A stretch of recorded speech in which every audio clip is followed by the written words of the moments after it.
A lot of times families ask, what can I expect? What happens to patients after they've had a stroke or brain injury? But also if you're a healthcare professional and you're trying to think of, well, what are all the things that happen to somebody after a stroke or after a brain injury? It can be difficult to come up with those. What are the questions I'm supposed to ask, particularly if you're a relatively young healthcare professional? You may not be ingrained about all the questions that you should ask and inquire. And I always like to put things in three buckets. So everything that happens to the brain can go into three buckets, whether it's been a stroke or a brain injury. And those three buckets are physical problems, cognitive problems, and behavioral problems.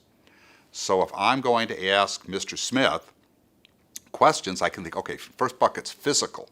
I'm going to ask questions about paralysis, numbness, trouble swallowing, vision, and think about the physical aspects. The second, which we frequently forget to ask about, are the cognitive problems. Do you have problems with memory, with concentration, paying attention, paying the bills, menu preparation? Grocery shopping and preparing a menu is a very complex task. And the last bucket, which we frequently ignore, are the behavioral aspects. I have another one of these videos on what's the most important question to ask. Is mom different? Is dad different? Any problems with depression, anxiety? Do they act differently than they did before? So remember, anybody who's had a stroke or a brain injury or anything happen to their brain, inquire the three buckets: physical problems, cognitive problems, and behavioral problems.